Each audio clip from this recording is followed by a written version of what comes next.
шаби 7 май дар марзи Исфараву Боткан мақомоти Тоҷикистон ва Қирғизистон масъалаи таъмини амнияти сокинон дар роҳҳои минтақаҳои баҳснокро баррасӣ карданд.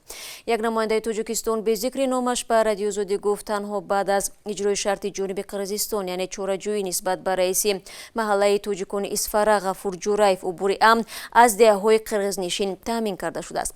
Пеш аз музокирот Тоҷикистону Қирғизистон аз боздошти сокинони якдигар дар қаламравҳояшон хабар дода буданд. Дертар ҳар ду тараф боздоштшудаҳоро ба ҳамдигар супурданд.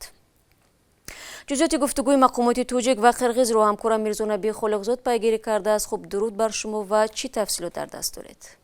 бибинед, шаъло кумитаи давлатии амнияти миллии Қирғизистон хабар додааст ки дар музокироти шаби гузашта раҳбарони вилоятҳои Суғду Боткан иштирок доштанд ва ба иттилои ин ниҳод ду тараф ба хулосе расиданд ки он шаҳрвандони Тоҷикистон ки дар латукуби сокинони боздоштшудаи Қирғизистон даст доранд ба ҷавобгарӣ кашида шаванд.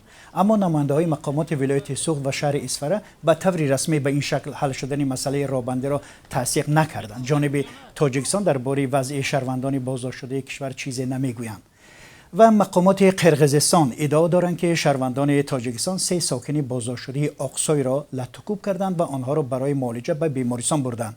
یک منبع نزدیک به هیئت مذاکره کننده جانب تاجیکستان نیز با شرط ذکر نکردن نامش گفت که جانب قرقیزستان اصرار کرده است که اول شهروندان این کشور از طرف نماینده‌های مقامات تاجیکستان بازداشت و گویا لطکوب شدند. خب، طبق خبرهای رسیده پس از مذاکرات شب گذشته در مرز وروخ تاجیکستان و اقصای قرقیزستان از دو طرف پست‌های پلیس گذاشته شده است. چرا؟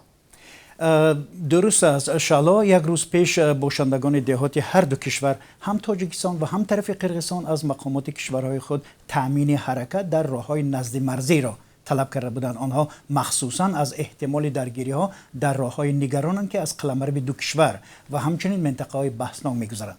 بخش قرقیزی رادیو آزادی اطلاع داد که از ساعت 7:30 روز سه‌شنبه یعنی امروز ماشین ها در مسیر خواجه اعلی واروخ و اقصای تمدیق حرکت میکنند. چندی از ساکنان واروخ هم و چارکو نیز امروز در صحبت با ما گفتند که وقتی از دهه اقصای میگذشتند آرامی بود و وضع را از دو جانب کارمندان میلیسا نظارت میکردند به حالت معمولی بوده است. نزاع در مرز تاجیکستان و قرقیزستان روزهای 28 و 29 اپریل روی داده بود. مقامات تاجیکستان گفتند که در جنجال اخیر مرزی 19 کس کشته و 87 نفر زخمی شد.